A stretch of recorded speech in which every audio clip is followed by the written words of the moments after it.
da paginazinha Livre-arbítrio e Providência Divina. A providência é o farol aceso na noite para a salvação daqueles que erram no mar tempestuoso da vida. É o amor divino derramando-se em abundância sobre a criatura.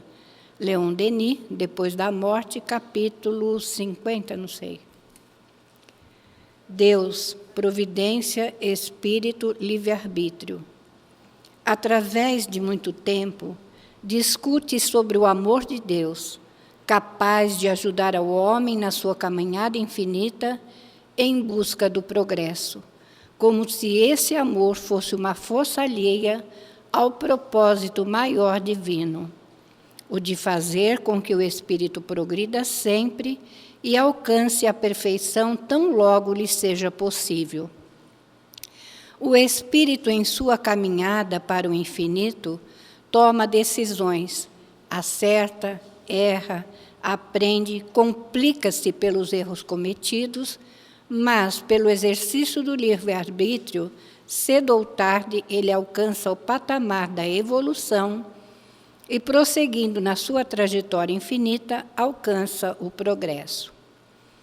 Em sua infantilidade, muitas vezes, o homem pensa que tudo quanto conquistou e os bens espirituais que obteve são frutos de sua exclusiva competência. Esquece-se de que Deus, com sua providência, o tem ajudado e protegido por querer vê-lo bem, elevado, enriquecido de experiências capazes de torná-lo apto diante do progresso das coisas. Quando atingir as faixas da compreensão e da humildade, verá que suas conquistas se devem tão somente à bondade divina, que providenciou em todos os instantes possíveis o estímulo, as energias elevadas que o sustentaram, favorecendo-lhe a compreensão das forças que o cercam. Deus assim o quis, Deus assim o permitiu. O homem então reconhecerá que foi encaminhado, sustentado, mantido de pé unicamente pela providência divina, e que é essa força maior que o impulsiona para a frente. Compreenderá, enfim, cedo ou tarde, que, apesar de exercer o livre-arbítrio, é a providência divina que o faz caminhar em busca do próprio progresso. Luiz, do livro Em Torno de Leon Denis, Psicofonia de Altivo Caríssimo Panfiro. Graças a Deus. E eis-nos aqui, Senhor, nos apresentando para a tarefa que o Senhor nos permite realizar em seu nome nesse momento. Ajuda-nos a termos a compreensão de tudo aquilo que o nosso espírito precisa para se melhorar dia a dia. Que os conceitos que Jesus nos ensinou possam ser embasados em nosso espírito para o nosso progresso espiritual. E diante desta providência divina, que nos oferece oportunidades em todos os momentos da nossa existência, pedimos, Senhor, sê com a nossa Sandra, que nos trará o estudo da tarde de hoje. Mas dá-nos a compreensão para absorvermos tudo aquilo que ela nos trará na tarde de hoje. E que a tua paz, a harmonia do teu amor, nos envolva neste momento, hoje, agora e sempre. E em teu nome, Senhor Jesus, em nome de nossa Mãe, em nome desses bondosos dirigentes espirituais da nossa Casa do Caminho, mas, acima de tudo e sempre, em nome de Deus, nosso Pai, que, encerrando essa prece, possamos dar início à nossa reunião de estudos do Teu Evangelho na tarde de hoje. Que assim seja, graças a Deus.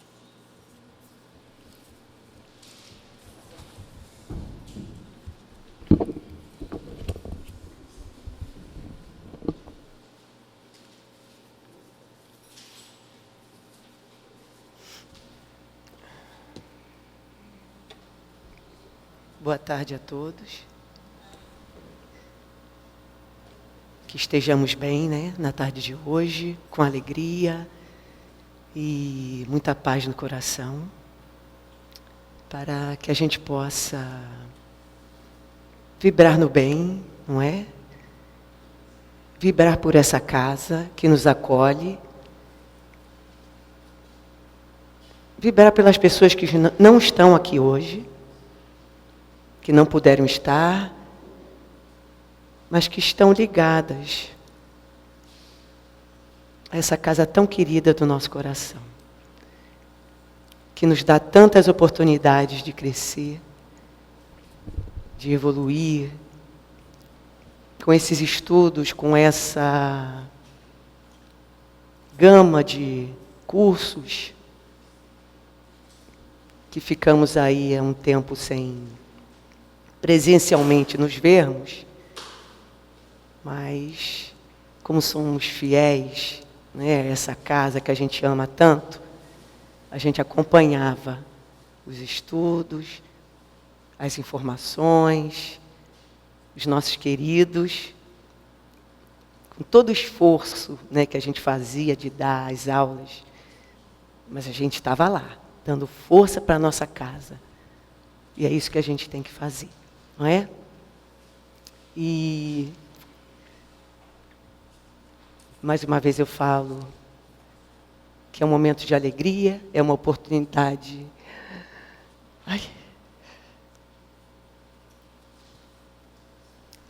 Oportunidade ímpar, né, da gente poder estudar o Evangelho de Jesus. E hoje não é motivo de tristeza e de alegria.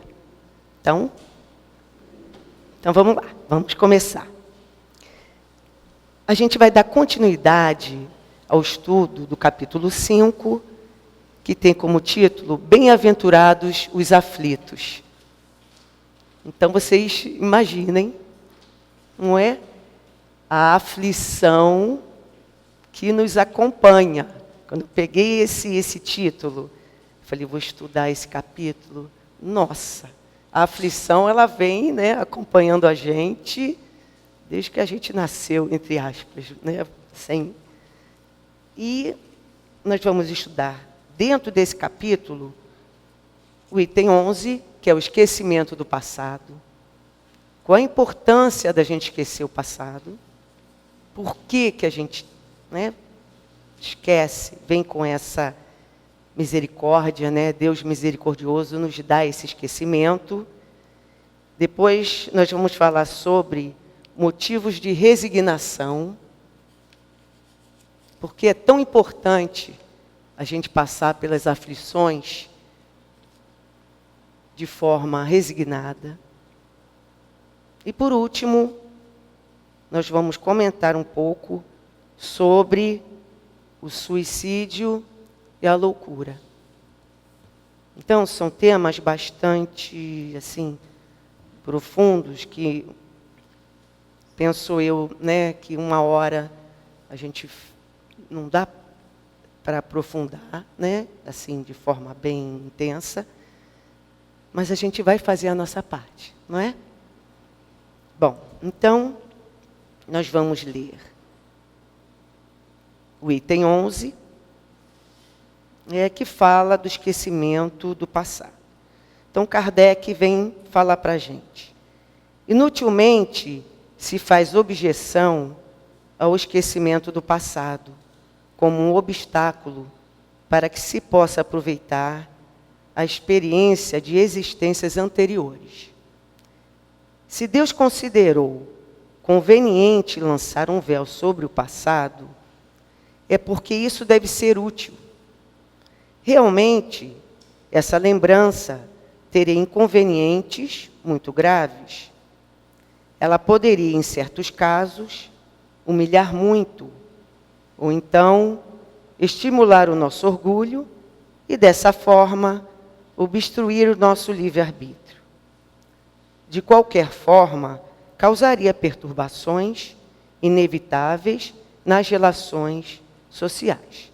Então, Kardec, né, como eu falei, ele vem tocar, né, vem explicar por que o esquecimento do passado é tão importante. Né? É uma bênção de Deus. É para o nosso bem. Então, a gente volta um pouquinho aos conceitos, né, de que nós somos espíritos imortais e trazemos aí, na nossa bagagem de várias encarnações, né, de várias vidas, nós trazemos o conhecimento, nós trazemos as nossas imperfeições, não é? Nós trazemos os nossos vícios, nós trazemos as nossas conquistas também. Então, tudo isso vem, né, com o nosso caminhar, a gente adquirindo isso com as encarnações, e Deus nos dá esse corpo físico, né, esse corpo que serve para a gente nessa caminhada, nessa evolução também. Mas a gente pensa assim, qual é o objetivo da gente encarnar? Não é? Para que a gente vem e volta várias vezes? O Livro dos Espíritos explica isso muito bem. A gente vem para que a gente possa alcançar o quê? A perfeição relativa. Então, as oportunidades que a gente tem, né, que a encarnação nos dá, elas são oportunidades benditas. É por isso que é tão importante pessoas melhores, pessoas do bem. Mas isso requer da gente um esforço grande. Não é num estalar de dedos que a gente vai se modificar, não é? De uma hora para outra. Mas com esforço, né, com a boa vontade e sabendo qual é o caminho que a gente tem que seguir, então a gente vai sendo pessoas. Eu não falo para vocês a cada dia, né, que seria muito otimismo, não é? Mas a cada encarnação a gente vai melhorando. A gente vê pela nossa vida. Se nós olharmos dessa vida atual mesmo, se a gente olhar lá para trás um pouquinho, eu sou bem mais velha que vocês, né? Então eu falo assim, uns 40 anos, né, Cida? Né, Alvinha? Um tempo mais assim, uns 40 anos, eu posso falar. Quanto eu caminhei assim, né? Quanto a gente se modificou. Quanto a gente deixou para trás conceitos que nos prejudicavam, que atravancavam, que nos freavam, né, de fazer o bem, de ser pessoas mais solidárias, não é? E com tudo isso, com o crescimento que a gente vai tendo, está junto ali o quê? A dor, não é? A dor, ela faz a gente também caminhar. Então, a encarnação, ela é um instrumento do progresso? Né? Ela é um instrumento do progresso. A literatura espírita, ela fala, né, traz para a gente que quando a pessoa desencarna e ela dedicou a vida, a encarnação, né, que ela passou, a vida que ela passou, a momentos, né, escolheu as futilidades, escolheu fomentar a vingança, né, a avareza, fez escolhas difíceis. Na espiritualidade ela vai, porque descortina, né, esse esquecimento. O esquecimento é aqui, quando a gente está encarnado. Então, quando chega na espiritualidade, ela enxerga, né, de forma mais ampla e vê o que ela fez. E a tristeza é muito grande, sim. Não é? De você passar uma vida, como a gente fala assim, ela veio a passeio. Né? Tem muita coisa, tantas oportunidades que estão aí à nossa frente para que a gente possa se modificar, e a gente precisa ter esse olhar, a gente precisa compreender e deixar de lado os apelos da matéria. Né? Porque o que é material vai nos puxando de forma intensa. Mas o que a gente quer priorizar nessa vida? Né? O que é importante? Então, priorizemos a evolução. Foi o que o Espírito não fez. E Deus, com a sua infinita bondade, o que Ele faz? Nos dá nova oportunidade de recomeçar. Tá? Então, vamos lá, continuando. É comum o espírito renascer no mesmo meio em que já viveu e se encontrar em relação com as mesmas pessoas, a fim de reparar o mal que lhes fez. Se reconhecesse nessas pessoas aquelas a quem havia odiado, talvez seu ódio reaparecesse e, de qualquer forma, ficaria humilhado diante das pessoas que tivesse ofendido. Então, Kardec vem falar para a gente que o mal que a gente faz para alguém, ele tem que ser, eu falo, consertado. Não é essa palavra, bem mais... Reparado. Ela tem que ser reparado. Então, a gente imagina essa situação que é trazida no Evangelho. Nós encarnarmos numa família, no meio social, numa família, onde tem ali nossos filhos, nosso marido, a esposa, e o meu filho, ele olha para mim e ele reconhece o algoz que eu fui em vidas anteriores. E vice-versa. Então, isso ia atrapalhar todo o nosso processo evolutivo, a nossa evolução como espírito. Olha o estado de perturbação, olha o comportamento que a gente teria que ter. Olha os sentimentos que a gente queriam aflorar do nosso coração.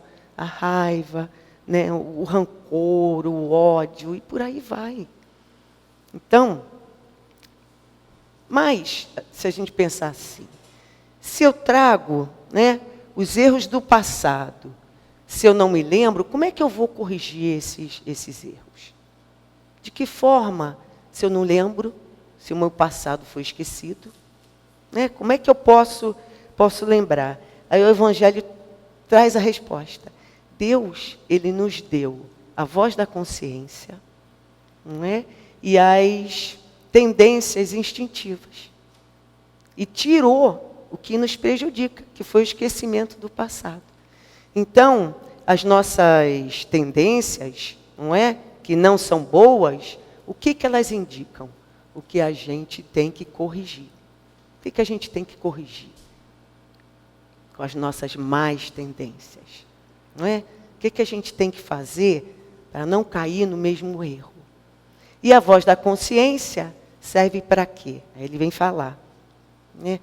Ela indica o caminho que eu devo escolher. Qual é o caminho que eu devo escolher para não errar mais? Para corrigir esses erros. E isso não é algo novo, porque a gente sente isso, a gente percebe.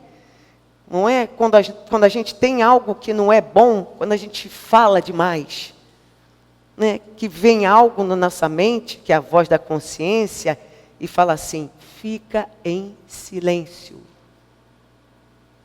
A nossa vontade é retrucar, não é? É falar, é debater, mas aí a gente se cala, porque a gente não quer errar mais. A gente não quer voltar, não é, a fazer as mesmas coisas que a gente fazia anteriormente. A gente não quer. Então, a voz da consciência, ela vem, Deus nos dá a intuição para que a gente não repita esses erros do passado, que são muitos. E, para ilustrar esse parágrafo, a gente traz, de uma forma assim, bem interessante, uma história no livro Conversa Fraterna. E essa história é trazida por Divaldo, que vem falar sobre as tendências e, assim, bem interessante. Então, ele fala... Deixa eu me reabastecer aqui.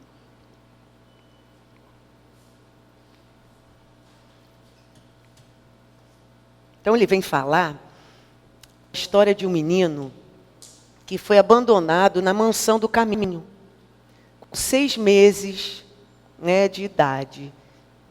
A mãezinha deixou lá e foi embora. E Divaldo, então, pegou o menino, né, com 6 meses, e o menino foi crescendo. Com 4 anos, esse menino, ele pegava umas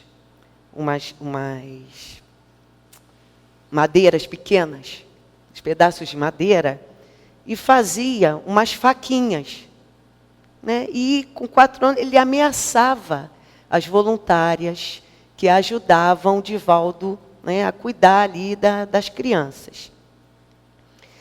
E, ao mesmo tempo, ele falava assim, espetava, né, as voluntárias e falava assim: eu sinto o sangue quente jorrar das minhas mãos.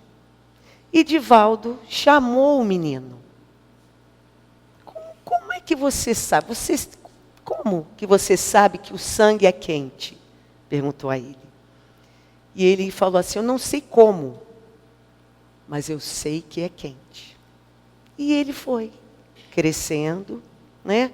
Com 12 anos, ele ainda continuou a ameaçar as voluntárias e tudo.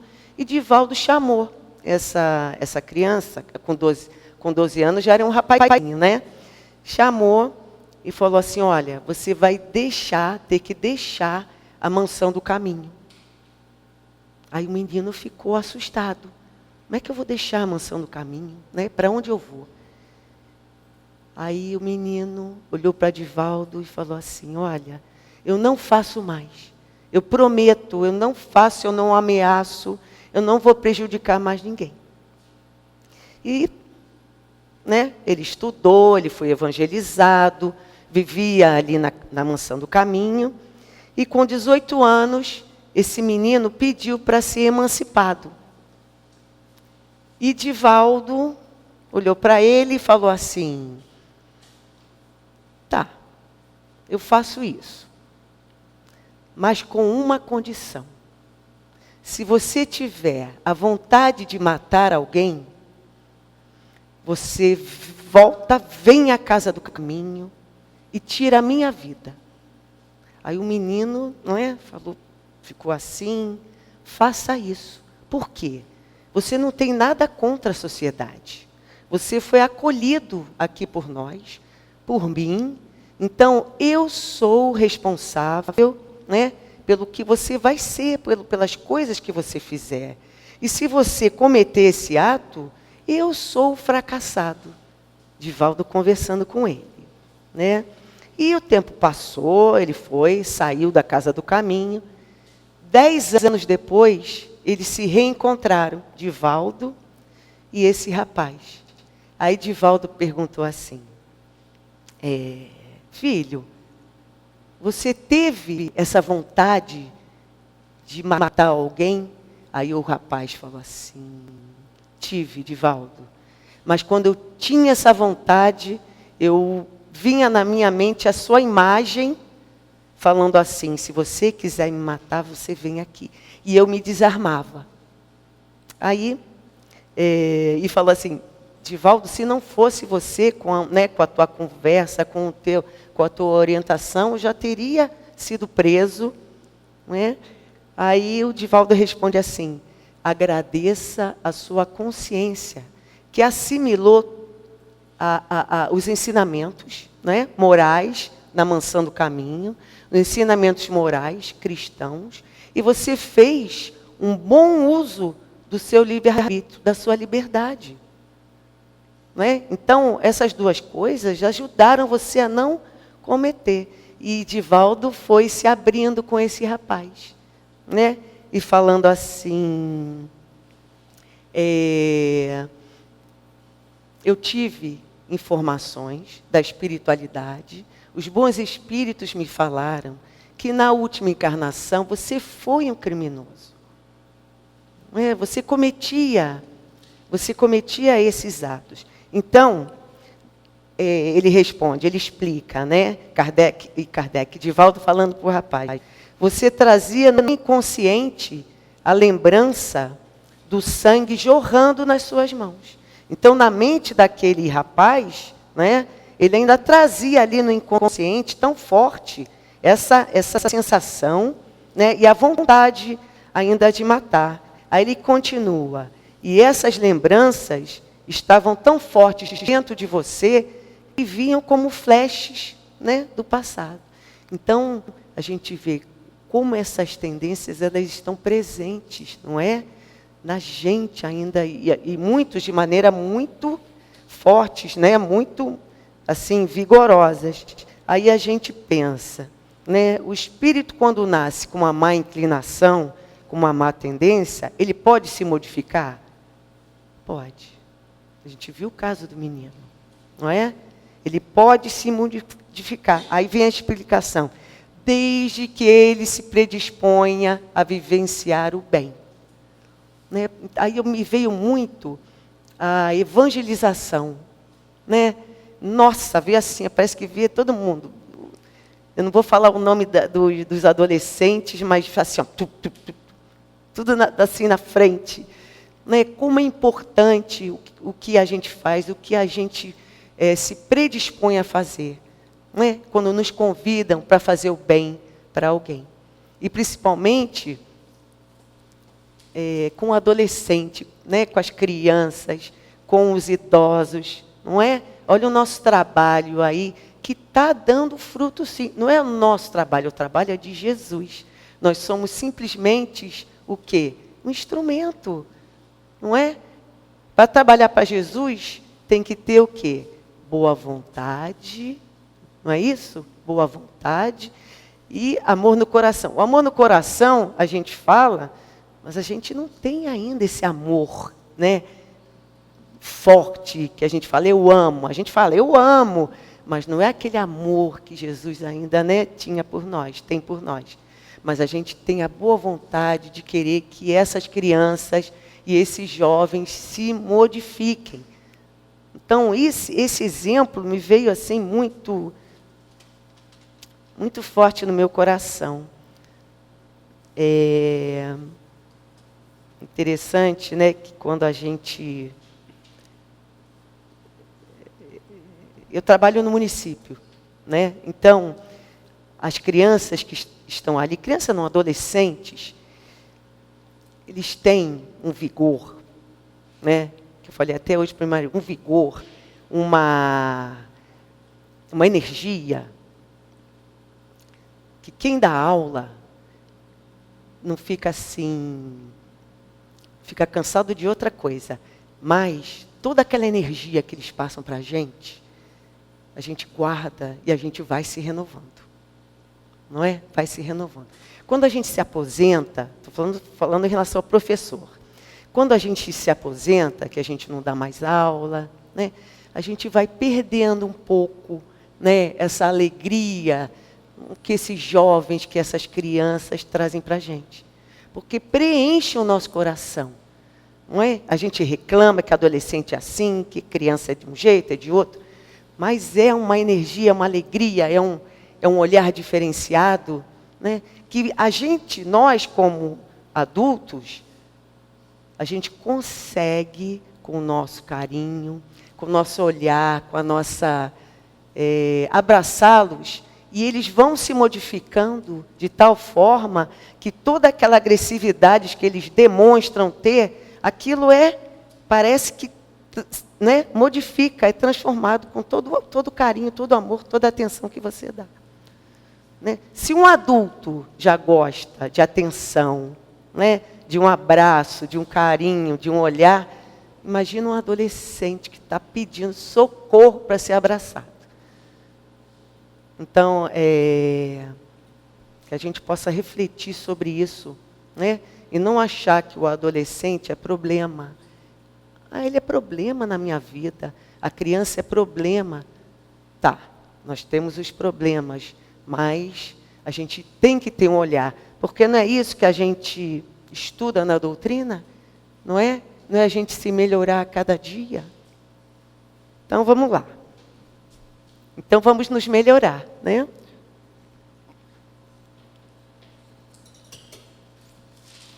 Então vamos lá. Então o esquecimento, só para a gente fechar, esquecimento do passado é necessário? É necessário, né?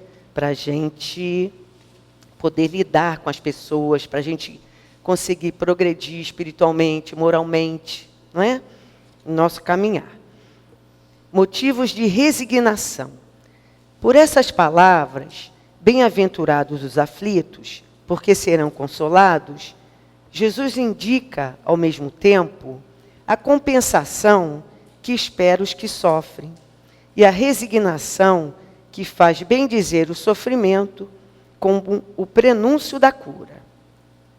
Tá, então vamos lá. Cada vez que a gente lê o Evangelho, se a gente se prender somente nas palavras, não é? A gente não vai ter o entendimento perfeito do que é. E graças a Deus a gente tem a doutrina espírita que vem esclarecer e esmiuçar, né, o que a gente, né, entende pelos motivos, né, de resignação. E quando ele fala, bem-aventurados os aflitos, porque serão consolados.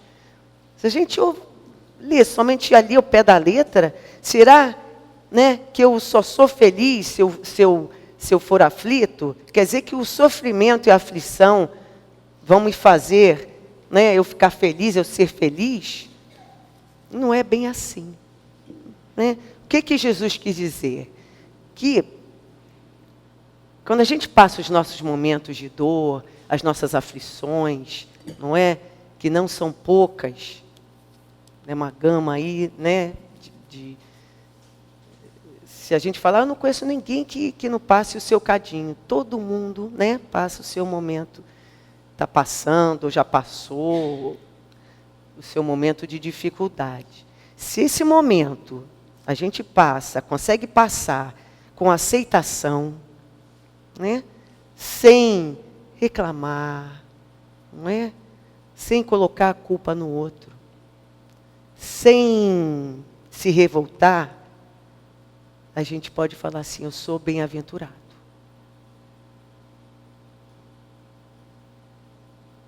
Mas como é que eu consigo passar esses momentos difíceis sem me afligir, sem ficar desesperado, né? Sem reclamar? Como é que eu consigo isso? Primeira coisa, né? Não é uma fórmula, não existe fórmula. A gente está vivenciando, cada um está vivenciando uma dor diferente. Vou falar da minha, né? De que maneira eu vivenciei a dor. Sabendo que tem um Deus. Deus é misericordioso, bom e justo. Que a dor pela qual, agora vou juntar, nós passamos, foram necessárias, né? São dores que estão baseadas, a causa, como nós vimos nas palestras passadas, em dívidas do passado, não é? São erros passados que a gente cometeu, ou erros que estamos cometendo agora mesmo. Então, não tem nada errado, não é? Só que a gente tem que passar por esses momentos com serenidade, não é?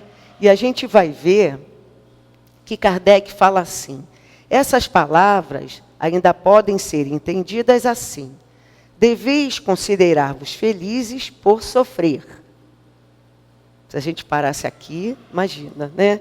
Porque vossas dores neste mundo são a dívida das vossas faltas passadas. E essas dores, quando suportadas pacientemente sobre a terra, vos poupam séculos de sofrimentos na vida futura. Deveis então estar felizes, por Deus ter reduzido a vossa dívida, permitindo quitá-la agora, o que vos assegura a tranquilidade no futuro. Então, aceitar com resignação os momentos de dor é o quê? É quitar as nossas dívidas. Ah, mas se eu passar pela dor reclamando o tempo inteiro, que vai, né? Não vou falar o que vai acontecer, mas o que pode acontecer? Você vai adiando, né, esse pagamento e vai contraindo outros débitos. Então, o sofrimento que você vem passando, que nós tenhamos resignação. É para quitar tudo, né, que a gente fez. E Kardec, ele traz, né, faz uma comparação bem interessante, quando ele compara a pessoa que sofre, com a pessoa que sofre, né, com uma pessoa que tem uma dívida, né, muito grande, pediu emprestado, né, uma grande quantia, e essa pessoa, que é o credor, que emprestou dinheiro, chega para o devedor e fala assim: olha, se você pagar a 100ª parte do que você deve, você está livre, você quitou a sua dívida. Agora, se você não pagar, né, aí ele fala: eu vou te perseguir até você, né, cumprir ali e pagar o que você deve. Então, eu pensei assim: o que a gente escolheria? Não é? Vamos pensar. A gente escolheria pagar a 100ª parte? Com certeza. Bom, eu escolheria pagar a 100ª parte, não é? Ia pedir dinheiro emprestado, ia fazer, né, o que fosse. Mas eu ia querer quitar essa dívida. Então, é dessa forma que Deus faz com a gente, né? Deus, ele faz assim, ó, o nosso pagamento, ele é sempre menor do que aquilo que deveríamos pagar, né? É como o sofrimento. Era para sofrer algo enorme. E a gente sofre menos. Não vou falar que a gente sofre pouco, né, Dicinha? A gente sofre, mas não o que, né, a gente deveria. Então, que a gente possa passar, né, os nossos cadinhos, os sofrimentos, tendo esse entendimento, né, que a doutrina espírita nos traz. Mas, Sandra, o sofrimento, além do sofrimento resignado, existe alguma outra coisa para a gente quitar as nossas dívidas? Nós já falamos. É o trabalho no bem, né? É o trabalho com o próximo, é o trabalho de solidariedade, é o trabalho. E as oportunidades estão aí, ó, sinalizando, nos chamando para a gente, né, modificar, para a gente ajudar. Às vezes a gente faz aquele olhar assim, ó, deixa, o outro vai ajudar. Aí a oportunidade passa e você perdeu, não é? Então a gente tem que agarrar essas oportunidades. Mas eu não tenho condições de ajudar financeiramente, não tenho condições de ajudar. Tem. Você tem condições. Um abraço é uma ajuda, né? Um olhar, pegar o telefone, falar e ligar para fulano: você está bem? Como é que você está? É uma ajuda. São pequenas coisas que a gente, eu acho que a gente, né, a gente quer algo maior, né, eu quero fazer algo maior, a gente não faz as pequenas coisas. Aí vai passando, não é? Então aproveitemos essas sinalizações que estão chegando cada vez mais rápido. Antigamente, demorava, né, para a gente ser sinalizado para alguma coisa. Hoje em dia, você está na sua casa, vem alguém fala uma coisa, o outro fala outra, na rua, não é? Você está na fila do banco, chega alguém, começa a conversar e você já fala, dá um conselho, ou então você é aconselhada e está assim. O tempo, né? Está assim, está caminhando, está rodando, está indo rápido, rápido demais. E quando a gente fala,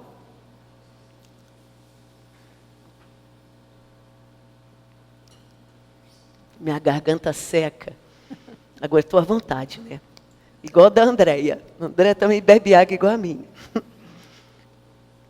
Ai, gente, mas estou aqui. Então, vamos lá. Então, falamos do trabalho do bem, falamos da resignação, né, que a gente tem que ter, que a gente tem que conquistar aos poucos. Não é fácil, não é fácil. difícil, mas a gente quer mudar. Né? A gente não quer mais ser aquela pessoa ranzinza, que fala demais, que é invejosa, e uma série de coisas aí que não são boas. Né? E para isso a gente traz, quando eu falo em resignação, a história de Jó, que é uma das histórias mais antigas, né, da Bíblia. E Jó, eu vou contar a história resumidinha, tá? Jó era um homem, assim, bem rico, não é? Com muitas propriedades, animais, tinha os seus empregados. E ele era um homem bom, um homem justo. E ele ajudava muita gente, né? Era um homem honesto e tudo. E ele, em determinado momento da sua vida, as suas propriedades começaram a ser saqueadas. Ele começou a perder as suas propriedades. Os seus animais começaram a morrer, né? Os seus filhos, ele tinha 7 filhos homens e 3 filhas mulheres. Os seus filhos desencarnaram, né? Veio um fenômeno, uma ventania, algo assim, e a sua casa desabou e os filhos, né, morreram. Então, foi uma série de perdas, né, para um homem que era bom e que era justo. E ele, então, com isso tudo, ele naquele momento, ele se ajoelha, ora a Deus, chora, né, de tanta tristeza, e fala assim, né, que ele tinha certeza de que tudo que tinha havia sido dado por Deus. Ele tinha essa fé, né? Ele tinha essa certeza. E ele conversa, né? Ele conversa com Deus nesse sentido. Ele sabia que tudo que Deus, né, deu a ele estava usufruindo. Mas no momento que ele tirou, né, que Deus tirou dele todas essas coisas, ele aceitou, ele aceitava com serenidade. Então, ele tinha sido testado na sua fé, não é? Na sua confiança em Deus. Mas ele ficou firme ali. Né? Até o momento que a sua esposa... Imagina você perder tudo, né? Sua propriedade, a sua casa, né? O seu sustento, e ele firme na fé. Aí a esposa dele chega perto dele e fala assim, você tem que amaldiçoar, né, a Deus. Porque como é que ele faz isso com você? E ela parte, ela vai embora. E fora isso, ele começou a ter várias feridas, né, chagas pelo corpo, a lepra. Fora tudo que ele perdeu, ele ainda teve a doença. Então, depois da mulher, chegou, né, na sua casa 3 amigos, dos quais ele pensou assim, poxa, eles vão me dar uma força para eu seguir em frente. Não foi nada disso.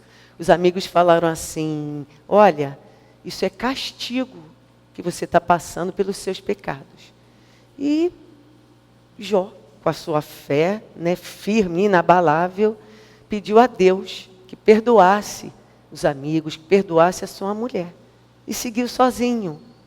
Depois de determinado momento, tudo foi voltando para ele, duplicadamente, né? As suas propriedades, ele ficou curado, né? E ele se casou. Se casou, teve 10 filhos. Aí a gente fala assim, puxa, que homem, era um homem daquele tempo, né? Do seu tempo, não é? Então, por que a gente traz isso? Para demonstrar a fé, né? Que a nossa ainda não é nem do tamanho de um grãozinho de mostarda, né? Mas a de Jó era uma fé inabalável. Então ele teve a paciência e a resignação de suportar tudo aquilo, né? A dificuldade que ele passou, com resignação.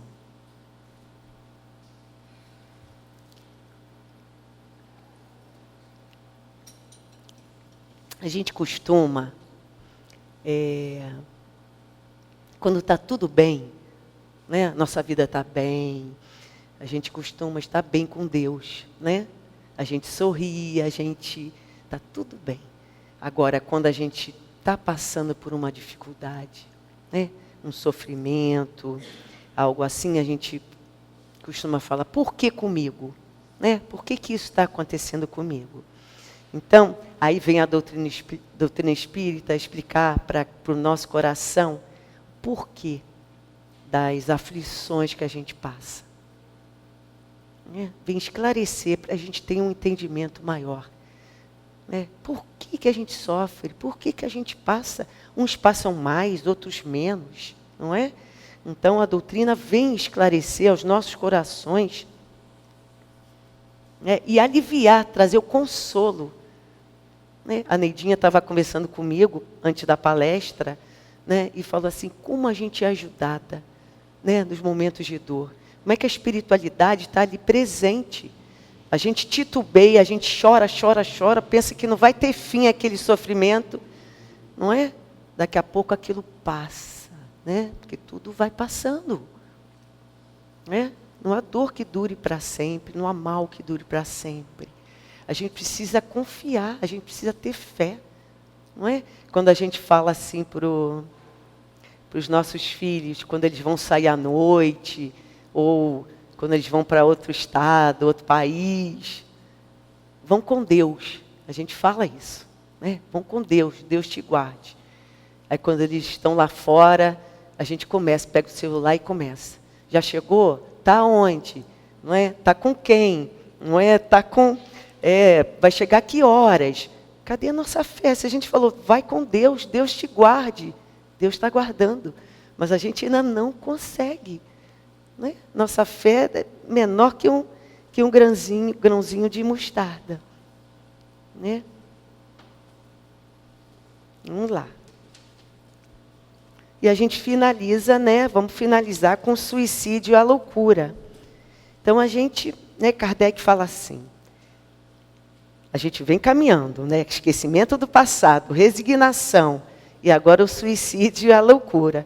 Aí ele fala, a calma e a resignação, adquiridas na forma de considerar a vida terrestre e na fé no futuro, dão ao espírito uma serenidade que é a melhor defesa contra a loucura e o suicídio. Então, olha só, falamos da resignação, né? Então, a calma e a resignação é a melhor defesa contra a loucura e suicídio. Efetivamente, é certo que a maioria dos casos de loucura são devidos à comoção produzidas pelas vicissitudes que o homem não tem força para suportar. Portanto, se ele, pela maneira com que o Espiritismo o faz encarar as coisas deste mundo, recebe com indiferença, até mesmo com alegria, os reveses e as decepções que o deixariam desesperado em outras circunstâncias. É evidente que essa força obtida pela compreensão que o Espiritismo lhe dá e que o coloca acima desses acontecimentos, preserva sua razão dos abalos que poderiam perturbá-lo, não é? Então, olha a doutrina espírita ajudando, né, a gente a não cair nesse momento. Eu gosto muito de pesquisar na Revista Espírita alguma coisa que tenha a ver com o Evangelho. E quando eu estudei sobre suicídio e a loucura, procurei, pesquisando na Revista Espírita de julho, né, de 1862, traz, né, artigos que Kardec escreveu sobre, que tinha como título Estatística de Suicídio nessa revista. Né? Kardec, como na França, no século XIX, havia muitos casos de suicídio, Kardec não ia ficar indiferente, né, a essa problemática. Aí vem várias explicações, né, sobre o suicídio. Então, ele vem falando assim, né, que a preocupação maior daquela sociedade naquele momento, né, era saber qual o gênero de prova, né, pela qual a pessoa estava ali, tirava a vida, com que meio, com que instrumento ela fazia, ela cometia o suicídio. Essa era a preocupação da sociedade naquela época. E Kardec veio trazer um olhar diferenciado. Ele não queria saber qual o instrumento utilizado, nem qual era o gênero, né? Ele queria saber o porquê que as pessoas cometiam esse ato. E qual a medida preventiva para que as pessoas não cometessem. Então ele foi, né, investigando, né, com os espíritos que vinham, né, ali pelos médiuns, que as maiores causas eram as decepções, eram os reveses da fortuna, eram os desgostos, né, os desgostos pela vida. E essas vicissitudes eram tão fortes que aquelas pessoas não conseguiam suportar. Não tinham força moral, né, coragem para suportar um desgosto, né, pela vida, uma decepção amorosa, né, algo perder. Quem tiver interesse, né, depois conta até o caso de um proprietário de terras, que ele tinha um bosque na sua propriedade, e esse bosque ele foi confiscado. E por causa disso, ele tirou a sua própria vida. Então eram motivos diversos, né? A decepção, o desencanto, né? Então a gente pensa assim, o que nos dá força e coragem, né, para a gente seguir em frente? Falo da gente aqui, né? O que dá força para a gente seguir em frente, nos dá coragem naqueles momentos que a gente fala assim, não consigo, eu vou desabar, né? O que nos dá força? O conhecimento, a explicação, né? O entendimento que a gente tem do Evangelho de Jesus. O Evangelho é o roteiro divino. Então, aqui tá o que a gente tem que fazer. Mas não é algo só teórico que a gente lê, mas isso não alcançou meu coração. Mas a gente vai estudando, a gente vai tendo entendimento. E eu falo para vocês assim, momentos dificílimos na minha vida, né, a doutrina espírita me consolou. Não é? Eu assino embaixo, assim, ó, como eu era antes e como eu sou agora, com a doutrina espírita. Graças a Deus. Então, a doutrina espírita traz a imortalidade da alma, fala que a gente está aqui de passagem, fala que nós vamos encontrar nossos queridos, nossos amados que partiram. Não posso nem falar nisso, né? Que honestidade. Nossos queridos que partiram. Olha quantas informações, isso vai acalmando o nosso coração, não é?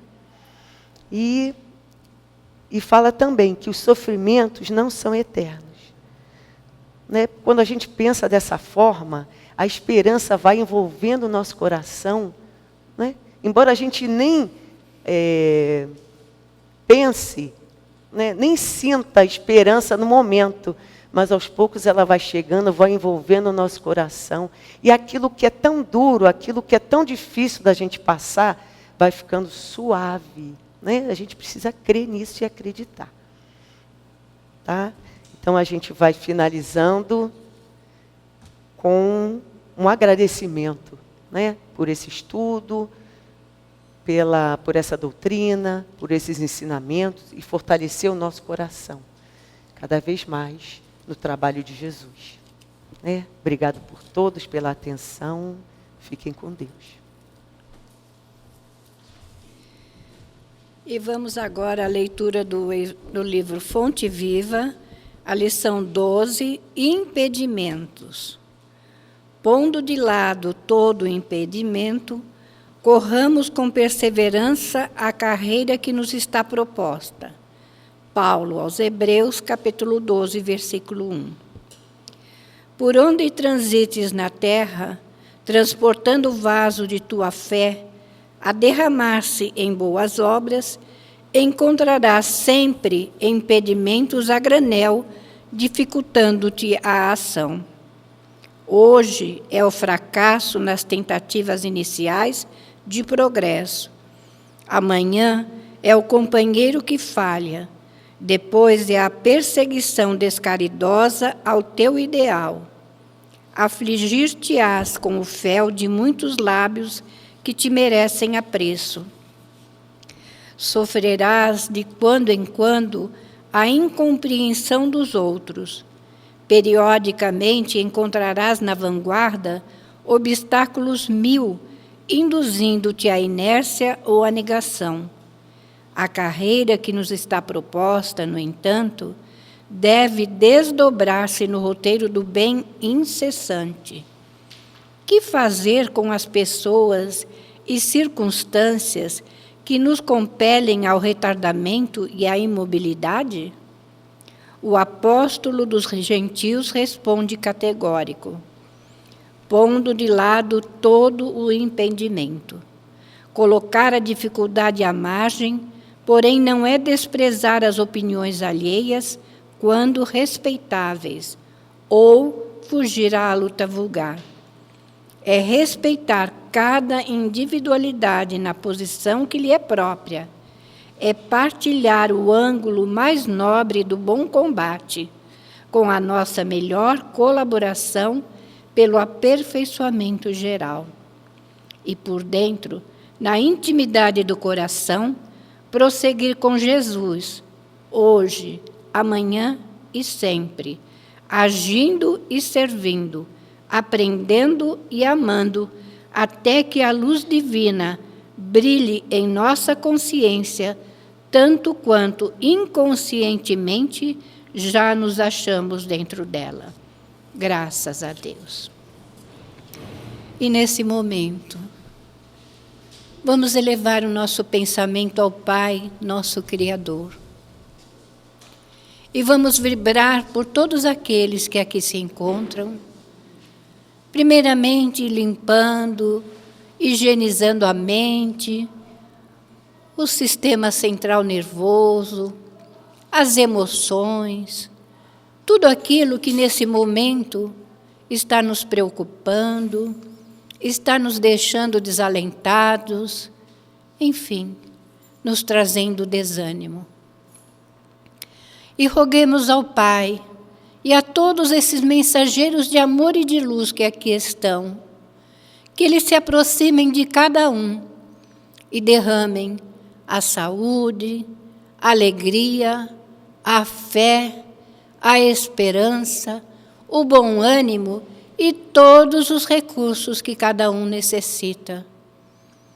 Porque, como a irmã nos disse, nós não estamos no mundo a passeio.